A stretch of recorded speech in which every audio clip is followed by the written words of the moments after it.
already? Okay. Good morning, everyone.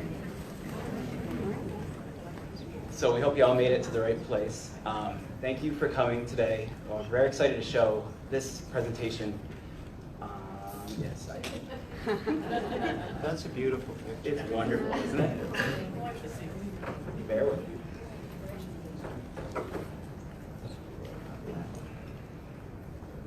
There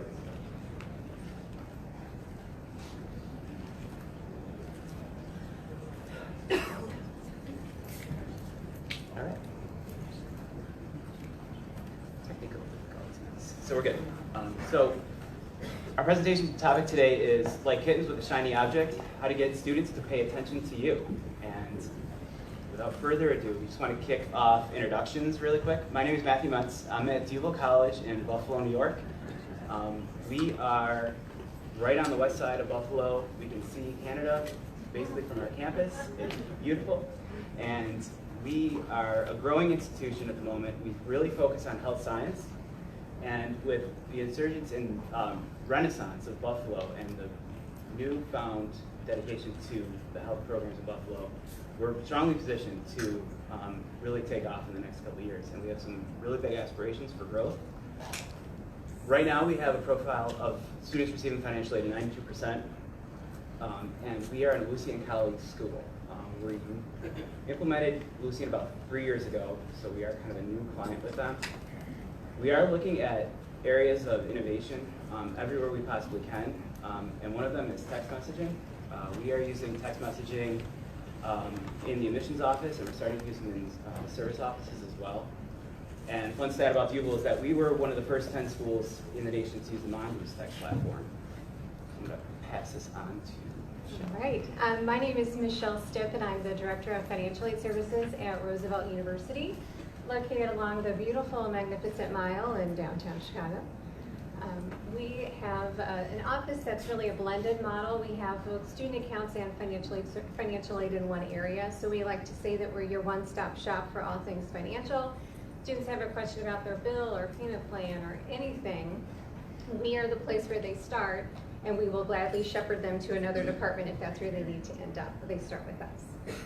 We have 120 different programs that students can take, and right now we have about 4,500 students. Our mission, we're really based on social justice and activism, and so that's the big draw for students to come to our institution.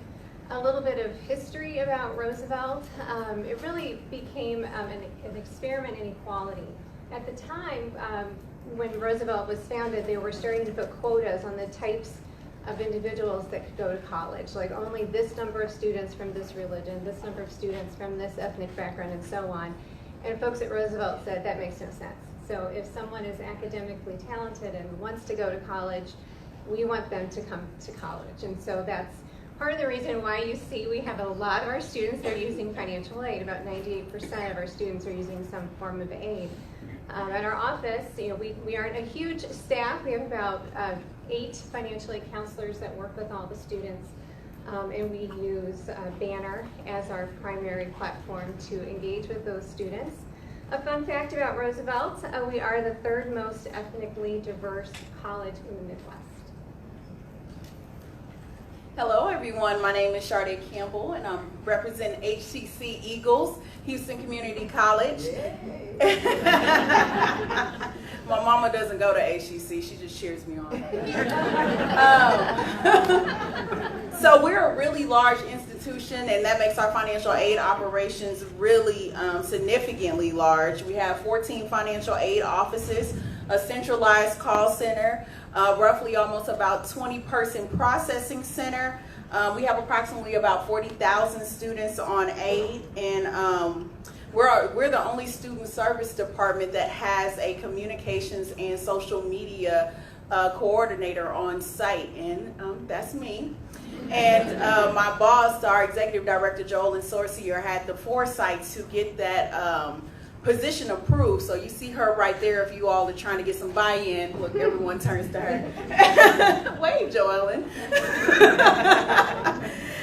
So it definitely makes things a little different. We award the most associate degrees to minorities in the country. We're also the #1 community college for international students, and we operate on PeopleSoft and have an array of communications tools that I'll share a little bit later. So just to run down our agenda, what are we going to be talking about in this session? So we're going to describe the problem. I think all of us agree that getting students' attention can be really hard. Maybe we need to have live kittens in the office to get them to come and see us. We're also going to look at Millennials and Generation Z. Those are the audience folks that we're trying to communicate with. But how do you break through all the noise? So we're going to look at trifecta, the rule of 7, and also look at all the different channels for communication that are available to us. But there's still challenges that we need to work through, and sometimes those are right on the very campus that you are working on. And then if there's time permitting, we do have a group exercise that where you'll get to put together a communication plan and be ready to roll it out at your campus when you get back home. So I believe that we wouldn't have wall-to-wall and lack of seating if you all didn't believe that communicating was hard. Just off top, if I could get anybody brave enough to share, like, what do you all think is the largest communications gap? I think I saw her first. Students won't read their email. Look, they were like, let the church say amen.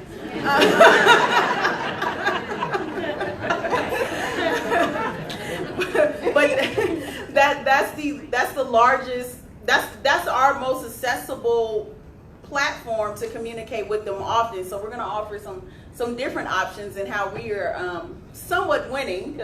There's still a lot of figuring out, but somewhat winning at communication.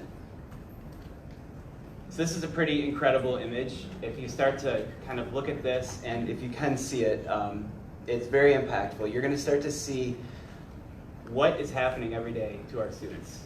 They're getting exposed to so many different influences and asks from them. They're seeing marketing that we've never seen before, and the growth is just exponential. So if you can do it, it's like walk from the hotel to the conference center and just kind of take a mental note of everything you're getting exposed to throughout the day. That's happening everywhere. We are seeing it, and we know that our message is getting filtered through and through, and we are not getting this message out, and it's changing rapidly. So a lot does happen in 1 second worldwide. We have 8,000 tweets. We have 846 Instagram posts, 1,400 Tumblr posts, 56,000 gigs of internet traffic, 67,000 Google searches, 73,000 YouTube video views, 2.692 million emails are sent every second. So that email that's not getting to the student, it is in there. So students are overwhelmed, even outside of that image that even makes you overwhelmed looking at it. At our campuses, we have financial coaches that were designed to help students with financial literacy, but the shift happened when they realized just how much our students were in a financial crisis, and you can't coach them when they're in a crisis. So we're seeing those basic needs gaps, and we have to recognize that those basic needs gaps are influencing how they are prioritizing what we are sending them. So when you have bills, when you have other mouths to feed, when you have health crises and challenges, maybe not even just with yourself, but with your family members, it's bigger than they're not opening up their emails. It's just that they can't prioritize what we need them to prioritize so that we can get them the aid that we know will help them complete. So who are these folks that are ignoring our emails? So we're going to learn about the Millennials and Generation Z, and also a little bit about who they are as a group, and then also what are some ways that we can try to reach them. So we'll start with Millennials. Any Millennials in the room? I know some of you are out there, but let me just say that none of this pertains to you. You are the exception. So our Millennials, you were born between 1981 and 1996. And you like to work as a group, so team projects, collaboration, that's right up your alley. And the whole notion of work-life balance is getting a bit blurred for you and probably for a lot of us in this room, mainly because of the use of technology. How many of you have your email going to your work email going to your phone right now? Right there. Working from home, a lot of folks are trying to work from home. That home office, it's lovely. You can work in your pajamas.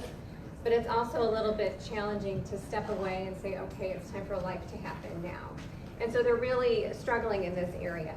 They're also battling the stereotypes where people feel that they are selfish, entitled, lazy folks that really don't want to work very hard.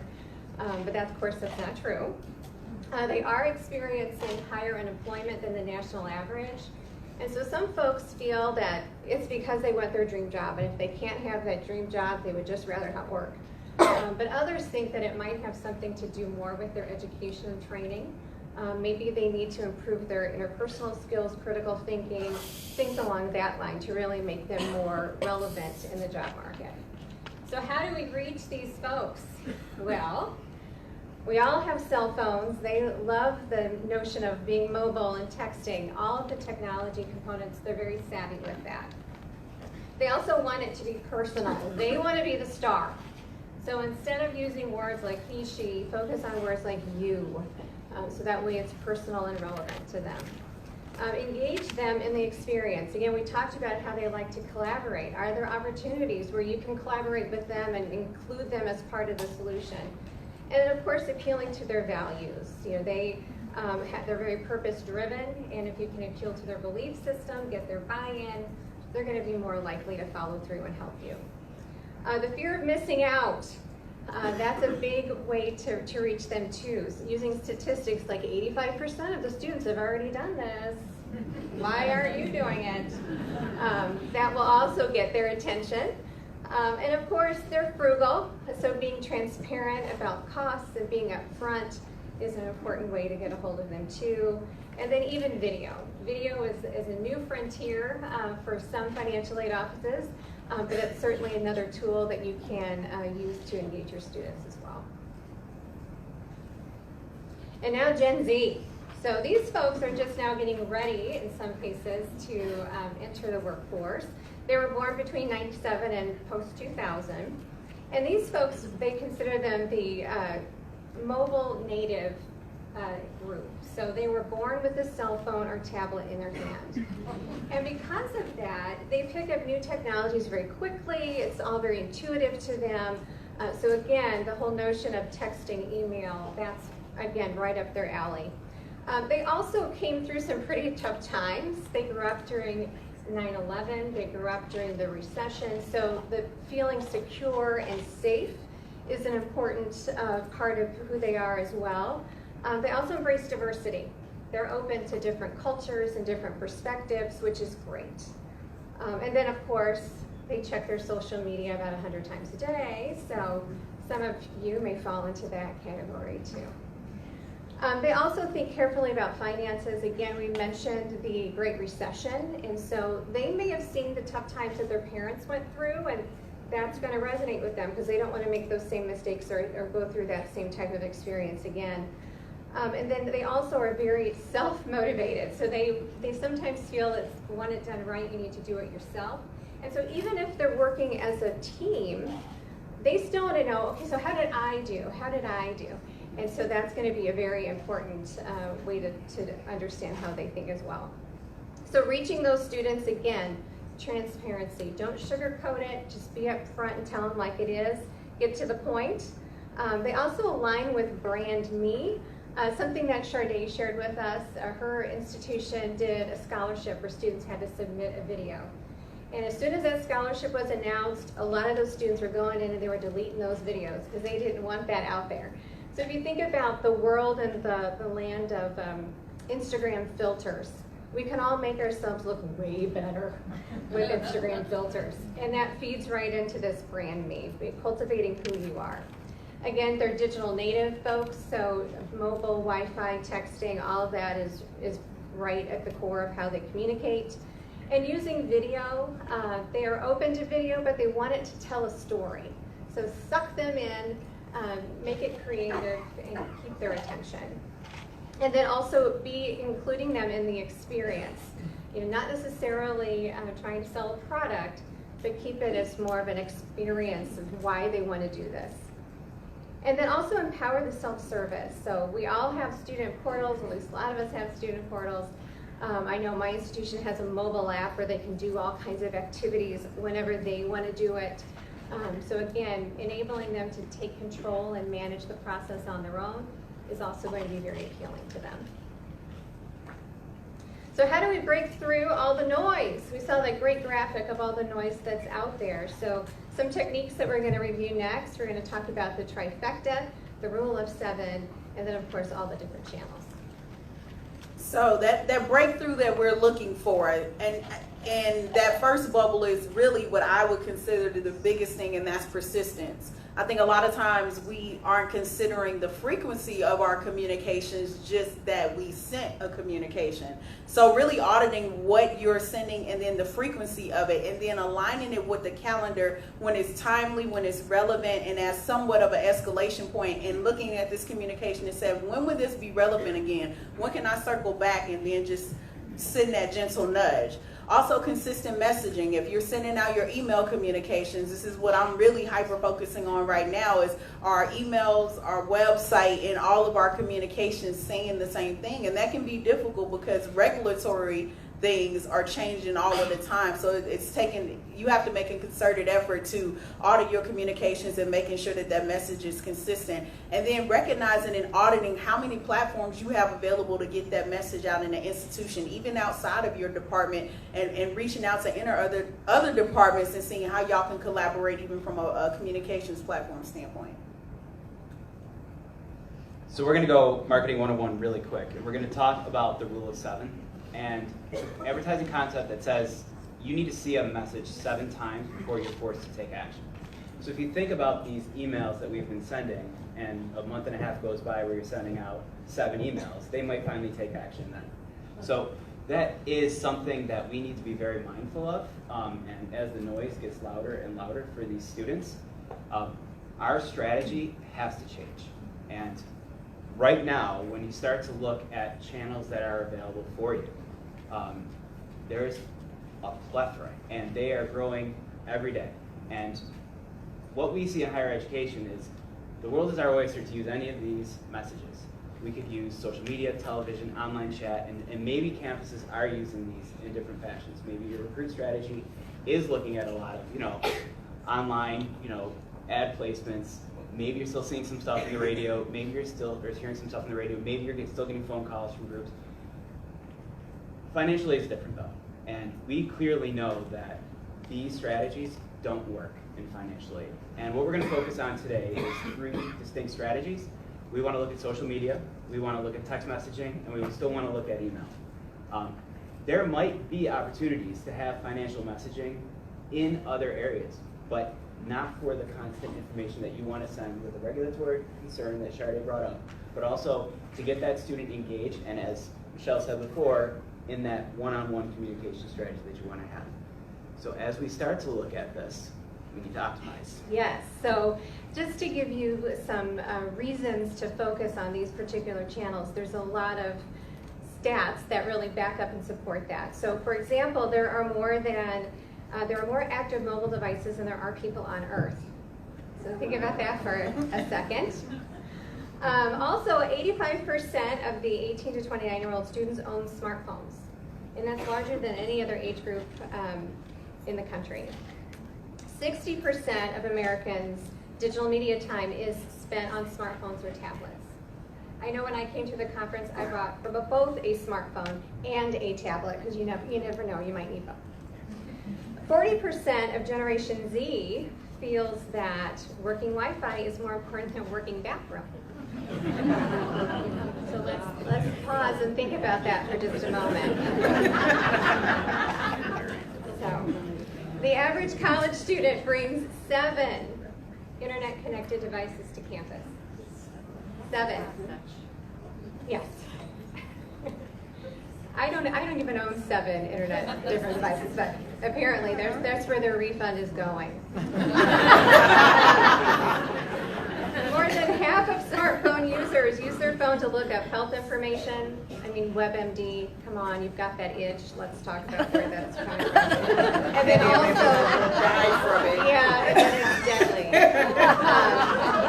Or you've also done online banking, and you've done that using your mobile phone within the last year. So again, clearly it shows that this is where everyone is moving, as they're want to do more on their phone, on their tablet, or wherever. So looking at the channels that are out there, obviously social media. We're going to talk about how that's being incorporated in our institutions. Also texting, and then lastly email. And so Shar-day, our social guru. Yes, and I was taking pictures and lost my place.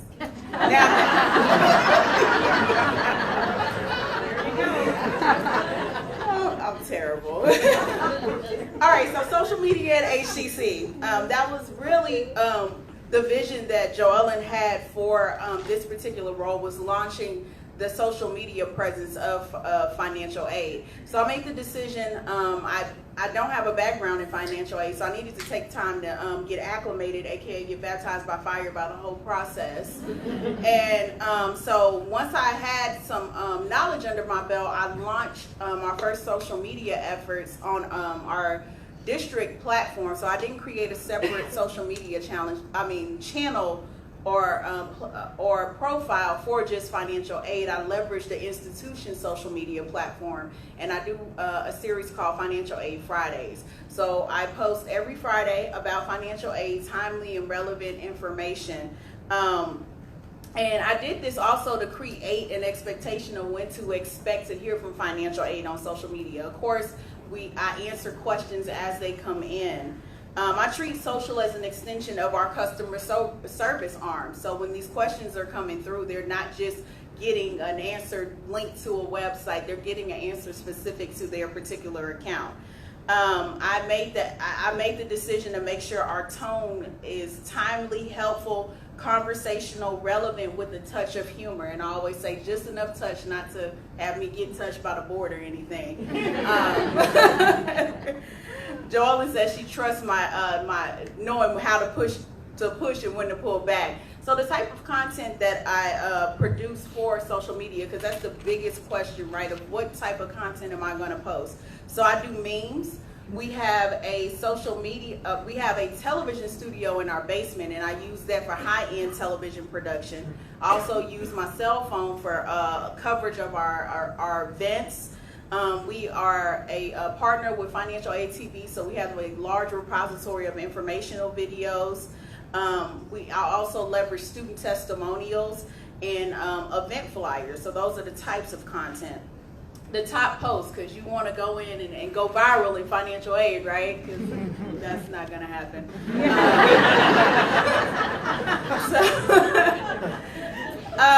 But what I do is I leverage viral trends and I repurpose it for financial aid. So if I see something that's already hot, I'm going to try to take it and make it about financial aid. Don't fight an uphill battle trying to make financial aid sexy. Like, it's not going to happen. But even with money, right?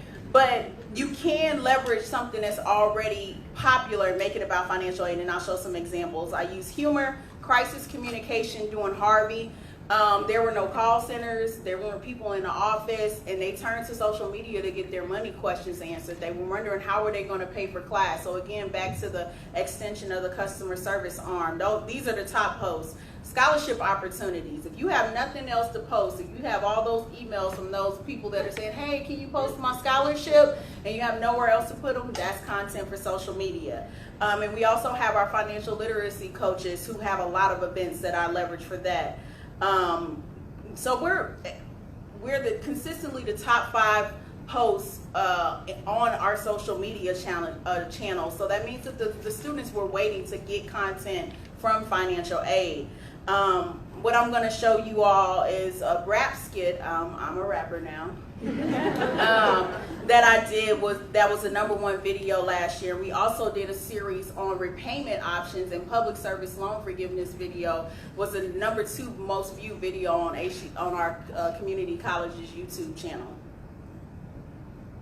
So that video I was telling you all about.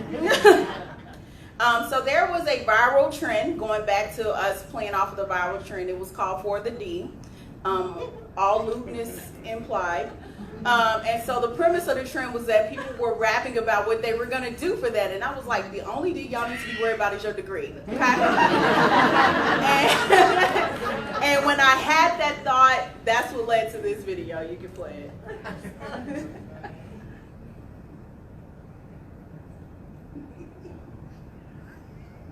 Bring it in there. So, Oh, I can't see. Challenge. Let's go. I'm starting again. It's good enough to start again. This is Shar-day with Houston Community College's Financial Aid Department. There are a lot of social media challenges going around about the letter D. But this is HCC Financial Aid Challenge for that degree. Let's go. Fill out my FAFSA early for that degree. Low key in debt for that degree. My financial coach set up a plan for me to pay back my loans for that degree. Scholarships for that degree. Work 2 jobs for that degree. I gotta work study for that degree. Buy my books for that degree. All-nighters for that degree. Whew. All in the lab for that degree. Hey, professor, you think that maybe I could get some extra points for that degree? Keep up for that degree. Hey. At HCC, we out.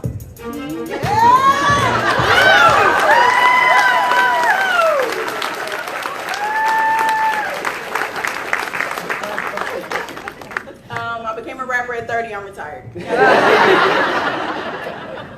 But so I had a student follow me around with my cell phone. I downloaded an app that allowed me to play the song as I recorded. I shot that in like one take, just follow me around. So don't underestimate the power of video apps on your cell phone. One of our financial coaches' dad has a studio, so that's where I recorded the song. And it was a fun video. It dropped during post-Harvey, right after post-Harvey, and we hadn't dispersed refunds yet. So I just knew it was going to be those students like, you got time to make a video and dance, but I didn't get my refund.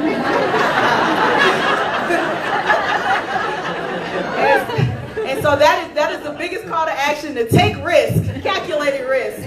But it wasn't telling them to do anything. It was humanizing the department. Students actually profess pride in going to HCC, like, oh, that's my school. We know school pride doesn't really exist with community colleges. So that was some really interesting feedback. But in addition, I talked about work study. I talked about books. I talked about student loan borrowing responsibly, all in just a fun way. So, every day I'm not out here dropping mixtapes. A lot of times I'm just doing regular content. So this picture of our mascot is from our communications team. They have a repository of images. I took that image. This was before we went out on break in December. And I was like, look, over the break, you just need to make sure that you're checking your to-do list and handling all your to-do list items. But instead of saying check your to-do list, I asked a question like, maybe I should be checking my to-do list. I didn't really consider that. So using conversational tones and emojis, well, have you really checked your to-do list? Follow Swoop's lead, that's our mascot. And this is the type of content on a regular basis that we're posting to be a call to action to drive students to take those intended actions that we would like. Oh, thanks. Can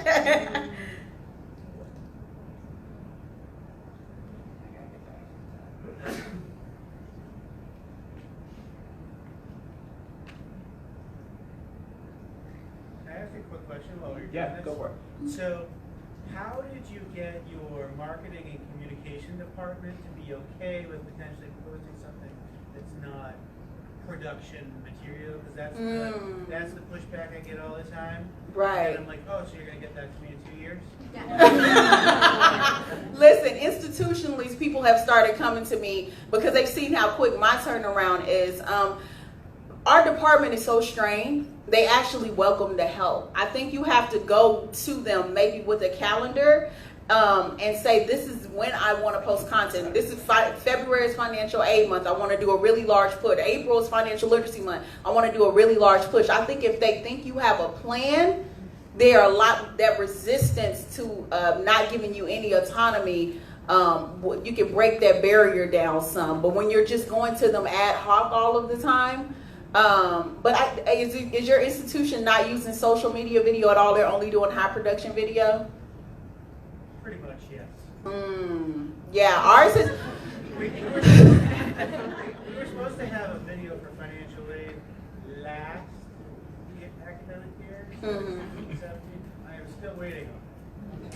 Well, what I would say is not, you're going to have to almost be a driver of that content, and that's what I have to do. Like, I'm storyboarding that content out. I'm telling them, if you need to go sit with them in the editing suite as they click, offer that, because a lot of times it's more so we don't have time to guess. We don't have time to know how to piece this together. Make your vision clear and offer to sit with them. Just like you have to do a student when they need to get their paperwork done. Like, just sit down here and do it. So really make that push. And I'm going to kick it to Matt, who doesn't have an in-house communications person to give his perspective. I don't have that game that she's got either. So, so we have a Marcom team on campus, and we try to leverage that as much as possible. And once we start putting out new pieces for the office or any messaging that we need, we start to work with that team and say, what do we need to do? You guys are the subject matter experts in what we need to release here to get this information out there. These goals need to be in line with the institution. Okay, so making sure that we're not like going rogue on the main sites is really important for our Marcom team, and that was just stated before. So we make sure that we're always in the vein. We always have a similar message that goes out from the institution, but we want to make sure that that message is getting across, because it's not only really good for current students, but prospective students and families to see what the campus is doing as well. Because when you put out new innovative strategies like online forums, online, that is big for students to see that, for parents to see that. And we want to get that message out there everywhere we can, but consistently. So timing these messages is super important. Making sure that these go out at a time when you know your traffic's going to be the highest and that you know you're going to get the most reach. Also, whenever you put out a lot of messaging, make sure you have strong visual, because that is really important, especially on mobile devices. No one wants to read. So as long as you have some imaging with that, and you can even incorporate some of that imaging into what you're saying, that is where you really start to take off with anything that you're posting on a social site. So leaving social and getting now into text messaging. As we said before, we were one of the first adopters of text in our recruiting areas, and we saw huge gains right away. And we partnered up with Mongoose, who is also a Buffalo-based company, and once they started talking to us more about like what students really want and where we're meeting them became really important for us. And once we started to have true conversations in text message format with these potential recruits, it just became second nature for that office just to run with it. And we need to, though, be very mindful about how we're texting students. And you cannot abuse that sacred link to a student, because once you start overbearing them with messaging from your office, they do not want to talk to you anymore. We all see in all the apps that we have the ability to have text messaging interaction with companies that you have. If your car insurance, it can text you. That is a service that you have that it takes the pressure off having to go somewhere else and get it. It comes right to your phone.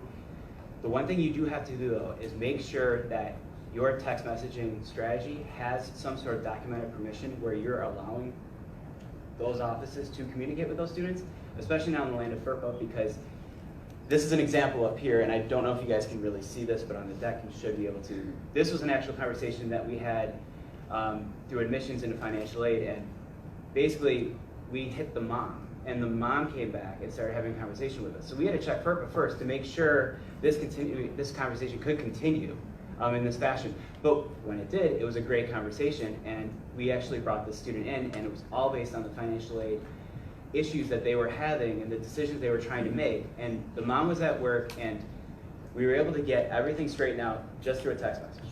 And then we started saying, that's really great, because now that the admissions office is totally great, let's see what else we can do in our enrollment areas. And we said, financial aid is where we gotta go, because we know that students come to these offices and it is a chore to come to financial aid, to student accounts, to registrar. They don't wanna deal with it. And if they can get their services in a 24/7 environment, that's where they would like to be. So we started looking out and we said, okay, we can do this. And we can bring in another group and say, let's go, let's try it. Right away, our new class responded greatly to text messaging. We sent out strategies for our award letters. We said, we are gonna send our award letter on a Thursday, and we know it's gonna come out and the service is going to send it, and then by Friday, we're going to have a campaign that's going to start to talk to those students and say, hey, just so you know, you probably just received your award letter. If you have any questions, hit me up directly. And you use communication in a way that you can relate to them on a one-on-one, and when those text messages come out, make sure that they're not robotic. The power of the emoji is so important for students right now.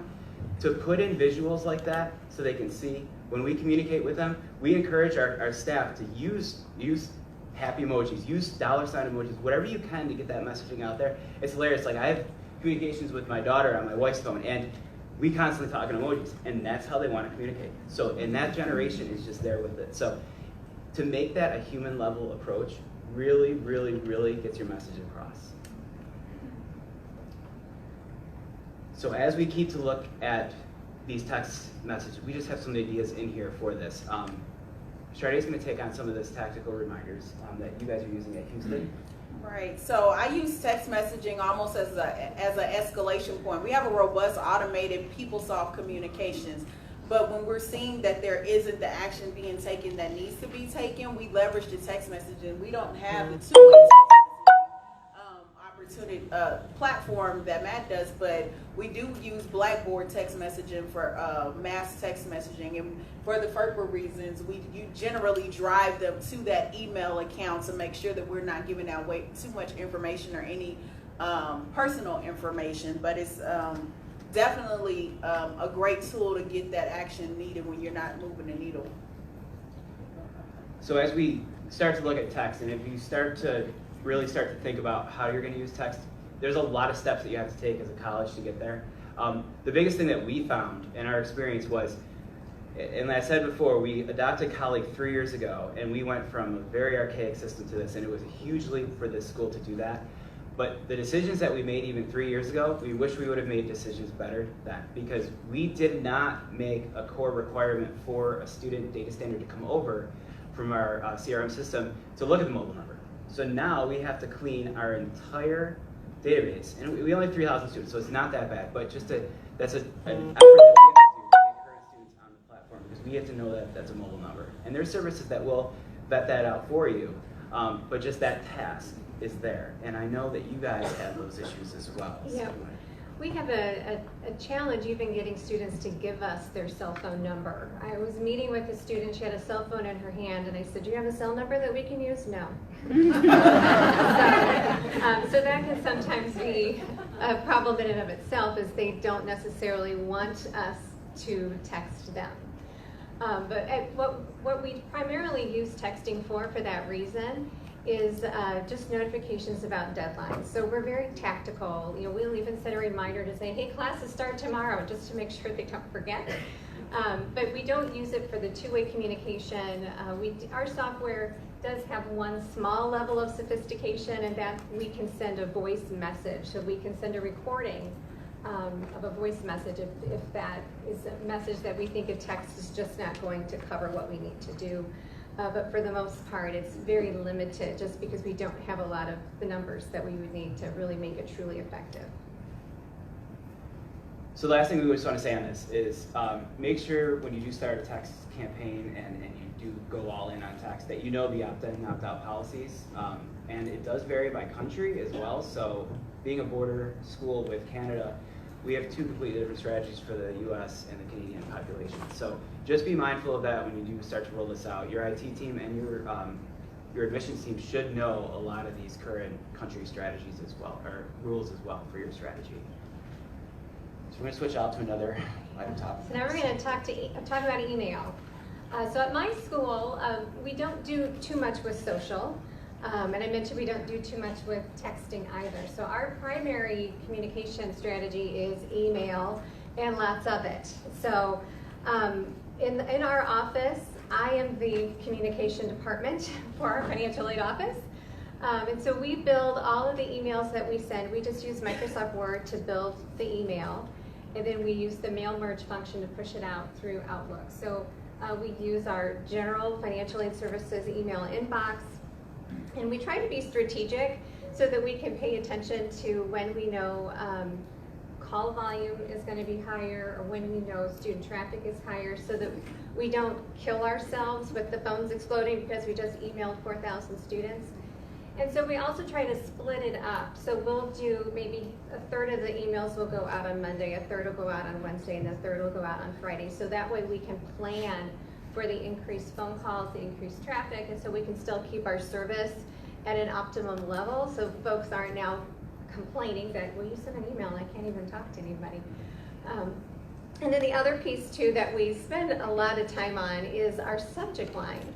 I mean, I can crank out an email like that, but I feel this inordinate amount of pressure to come up with some kind of clever subject line to get their attention and want them to read it. So we try to focus a lot on action words. We try to, again, focus in on a lot of verbs to try to say, act now, don't delay. So that we can hopefully get them to at least open the email, and also, by the way, take care of whatever items we're asking them to complete within the body of that email. How often do you email them, like for pending financial aid items? So the pending financial aid emails, they go out every 2 weeks. And then for our financial clearance, which is, again, those students that owe money that need to settle their bill, those will go out they go out the opposite weeks. So we do the missing information letter, then the clearance letter, and then the missing information and clearance. So again, we're trying to be aware that we don't want them to get 14 emails from financial aid services in one day, because then they just become blind to seeing that, oh, right, there's something from financial aid, I'm going to ignore it again. And it takes 7 emails for them to read it? Yeah. At our school, I think it probably takes more than that, but. We will email them until we get to our tactic of last resort, which I'll share in just a minute. But we will email them up until we'll continue to send the emails until we get a response. But we are also now supplementing that with phone calls to the students, and then my secret tactic that I'll reveal in a moment.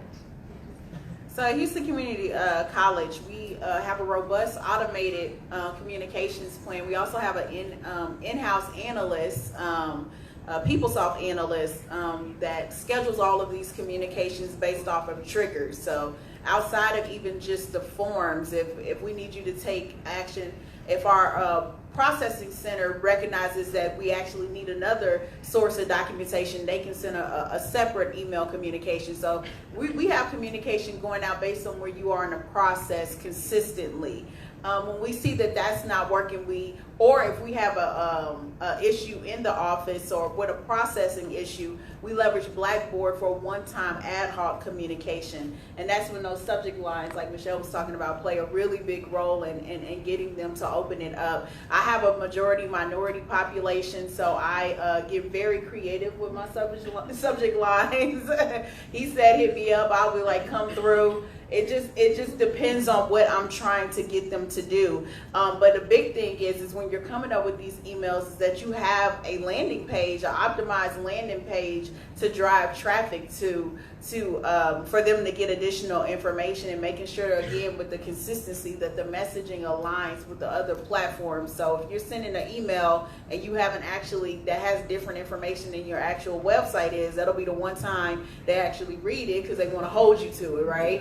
And I optimize our content based on a step-by-step what you need to know, what action you need to take, and again, using that word you, and making it seem like it's an easy process, and then this is what you just need to do to get the ball rolling type deal. Yeah, before we started really re-strategizing what we were doing, we had way too much language in our emails. And I mean, it's statistically proven that, if you have to scroll twice, you're not going to read that, and they don't read them at all anyways. So here we are. Anyways, the strategy that we started to look at was, okay, why don't we just stop sending emails altogether? And we said we can't do that. We know the missing information that goes out, and once we started to go paperless in that area and we get an automated system to send that out, mission accomplished there. We're still getting them an email and a text every week. They're getting that information, but the other messaging that we're sending from the office, we really need to think about what we're sending them and how often we're sending them. So I think when we calculated everything out, we had like 20 or 30 different campaigns just in financial aid that we would send messages out, and it was all automated. So like some days they were getting maybe 2 or 3 emails because these systems just kept building up and all these processes that we needed.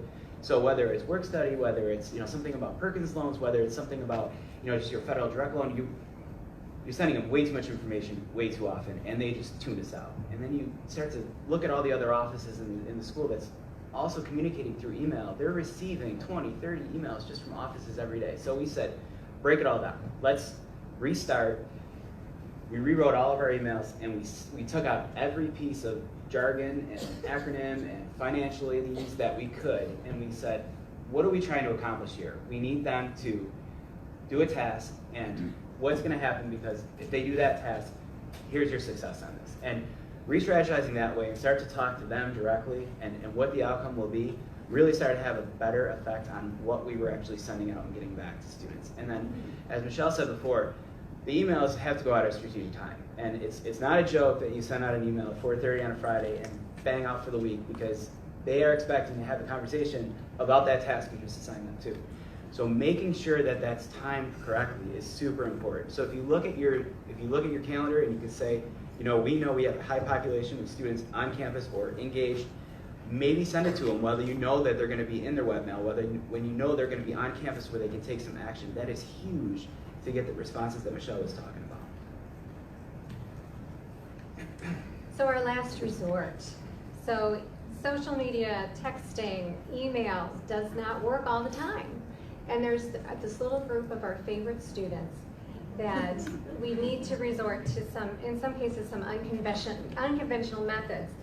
And at Roosevelt, we tried something for the first time in the fall, and it was a bit unconventional. So we took that group of students that we've been trying to reach, and we basically deactivated their student ID. So what this means is they're trying to go to class, they can't get through the turnstile. They're trying to use the elevator, it's not working. They're trying to go through and get into like maybe one of the performance studios. They can't get in. And so in all these instances, wherever there was security that was there to help them, the security was also giving them a very nice letter from financial aid saying that they needed to come see us. So this was not an element of surprise. We did send an email to them and let them know in 5 days, your life is going to be really awful. And then we sent an email that morning and said, guess what? We weren't kidding. Your ID no longer works. And it was interesting. I did hear about one student that refused to leave her residence hall room because she was like, I can't get back in. So that was it. And that was not really what we had wanted to happen either. She missed class because of us. And then we also had phone calls from parents, which was also helpful because then we were able to say, hey, this is what's been going on. We've been trying to connect with your son or daughter. And so we did have, of all the different students that we had deactivated their ID, all they had to do was come in and talk with us. We just wanted to put together a plan to address their remaining balance, and then as soon as they left our office, their ID was turned back on. And so of the students that we put through that process, about 90% of them came to see us. And so guess what? My institution is like, this is awesome. So we are planning to do this again this fall, and we'll probably do it again in the spring, focusing only on the students that have the balances. We wouldn't necessarily do this for missing documents, but again, you need to think about what's going to work best for your institution. And this was really a collaboration with Residence Life. It was a collaboration with Student Affairs. IT was involved because they had to update the software to activate and deactivate the IDs as we needed. Campus security was involved. So everybody came together and it worked really effectively. There were a few little kinks that we worked out, but at the end, it had the impact that we needed to have, and we were able to get the students to finally pay attention to what we were trying to accomplish. Now, maybe your institution, you can't deactivate the IDs, and so Matt and Shar-day are going to share a little bit about what their last resort technique is at their school. Yeah, so we we do not deactivate IDs. Our IDs don't even actually do much, so yeah, we're here. We had a pretty terrible plan as we started to really kind of recollect back on it, and we would just deregister students if they had a balance due. And the student success on that is just not there. And once we really started to look at that, and we said, why are we doing that? And we said, well, because we built rules that said if you have a balance due greater than $400, all the classes you just registered for, they're deactivated, and you're back at square one so you clear this bill. And we said, what is that doing to our retention? Like, we are not helping these students. Our whole mission here is to get them through and successful. If they have a task for financial aid, we are here to help them. We just have to get them connected to us. So we started to look at the concept of priority registration, and with the health science programs that we have, it is super important for these students to get in the classes they want, when they want, and their registration is based on their academic year. If you have this balance due, we will then put you at the end of the line. And we saw that was huge because they saw that there was a risk for them to get out, and the fear of missing out for them was those classes. And by bringing these two things in and keeping students engaged on campus and making sure that we don't have a withdrawal just because there's a balance due, we saw immediate success from that. And that we did that as well in the fall, and we're going to continue that pattern as well, and we're not going to stop, because making sure you're constantly engaged with the student is the most important thing here, and making sure they're successful is the most important thing. We have one more tactic with Shar-day. Yeah, and we have an in-house call center. So we have about 15 people in our call center. So call campaigns are our last resort, in addition to snail mail. So sometimes, sometimes when you get that lovely love letter in the mail, maybe that'll move you towards an intended action. Yeah, sometimes it's the parents that are opening that love letter. Yeah. That's what you need. So sometimes getting the students' attention isn't the only challenge. Like I said when we opened the presentation, sometimes the challenge is the person sitting next to you in a meeting, right there on your own campus. And so we're going to talk a little bit about how our institutions and how you have to work collaboratively with all these different groups in and around your campus in order to really pull some of these communications off. And back to kind of our discussion when he asked, I work closely with our PR and communications team. Full disclosure, I worked at the college before I came here in the PR and communications team. So that allowed them to establish some trust with me. So if you all are ever considering hiring someone with a communications background, I would strongly advise you to do what Joellen did, which is hire somebody not with a financial aid background, but with a communications background. And that bridges the gap of trust with the communications department. So then they would trust that person who has that expertise to start posting on their own. But I do rely heavily on them for those higher end production value projects, because we don't have a marketing budget. So I have to keep those lines of communications and that relationship open to be able to produce some of the content that I need, and then really sit down and have a conversation with them and say, what images can I have access to? Can y'all create some templates where I can just change the text so we can start getting this ball movement? Because I know what message I need to get out. So let me take, if it looks like work, then that's when the resistance come in. So how can I help you do what I need for you to do to get the message out to our students? Yeah, what we're starting to look at too is really starting to bring a timeline for a student together and really have a focused approach for our admissions team to be ingrained with financial aid to overlap, and then as it continues through. And really what we want to start to see is we want to show a student the path to success from day one, and we want to start to target that even before they're truly a doable student. We want to see in the recruiting sessions where you want to be in 5 to 6 years from now. What are your outcomes? What can we provide for you? And bringing these offices together creates that, because what we're seeing right now is students want, and families want, these roadmaps. They want to see, what am I going to be when I get out of here? What am I going to make? What is my debt going to be? They want to see the full timeline. They want to know their financial aid strategy from freshman to graduate, and they want to see every year what that's going to look like. So we need to produce that visually for students as well. But we need to be mindful of how we approach that and have every single team working together on this.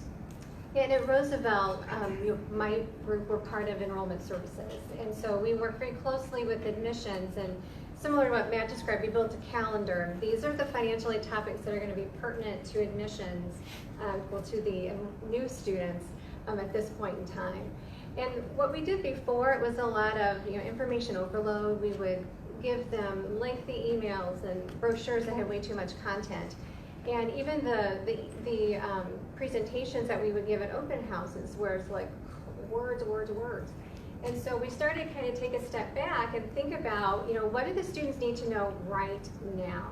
So now our approach is really focused on what we call just-in-time communications, so that we kind of spoon feed them the information that they need to get through this event or to get through this registration cycle. And then as we get closer to processing refunds, we'll start pushing information out about refunds instead of sending them everything all at once, drinking from the fire hose, so to speak. We take a step back and really focus in on just making sure it's just in time, the moment that they need it, and hopefully to keep that phone call from coming in as well. So we don't really have a lot of time for this, but we want to show it to you guys. This is a missing paperwork exercise that you guys can take home with you. And we put 5 up, but this is certainly something that you could just put together, and you don't have to have your full communications team on this, but it's just, if you want to start to look at this, and Shar-day, if you want to take this. Right, so you consider what messages need to be made for each particular platform, but you all still have the same call to action. But considering that platform, and then also considering access. So if I want to post on social media, text, email, website, what are those, who gives me the access to those, or who do I need to collaborate with to make sure that I get this message out? And all of those, and going back to auditing, how many communications channels do I have? So you have the social media, the text. Maybe I don't have the text. Maybe enrollment has the text. So how do I make sure that I can get it out when I know that it is a strong call to action that applies to most of the students? And then take a picture of that with your phone. And I do want to just put in a shameless plug for the appendix in our presentation too. It has a lot of tips, some of the items that we reviewed, but again, it's good information for you to take back to the office, share with those in other areas to really build the case for perhaps stepping into a new line of communication and working with your students. I have a quick question. You mentioned emojis. I'm just curious if anyone's done anything with an emoji, like the I wanted to. I'm an Android girl though, but so I was trying to get somebody's iPhone 10. I want to try it. Yeah, I wanted to try it as well, but I didn't know how well it would be received with students. I feel like it died out when it initially started. Everybody wanted to use it, and now it's not. Yeah, but I really did want to do it. Thank you, everyone. Thank you.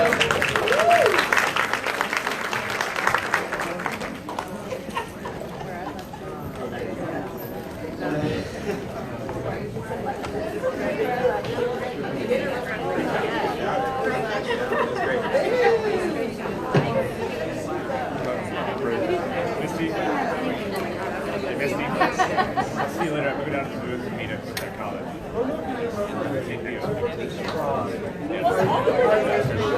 Thank you. Oh, really? Nice to meet you. Wonderful.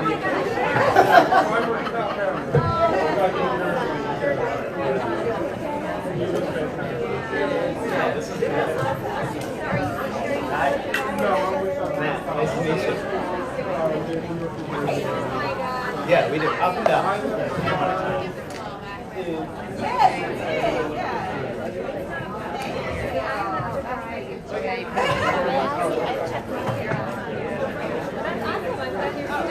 If anybody left their umbrella, it's spread under their chair. It's up here.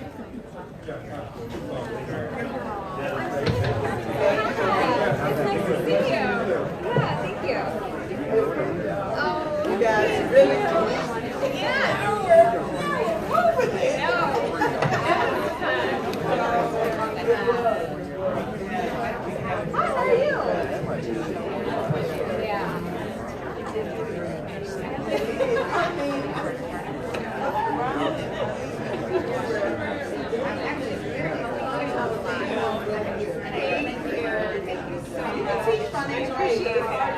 I really are. Yeah.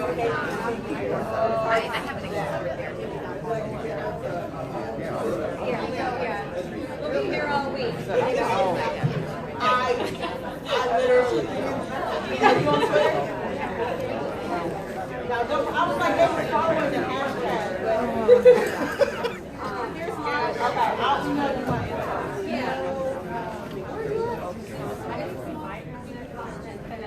Okay. Great. No stairs there.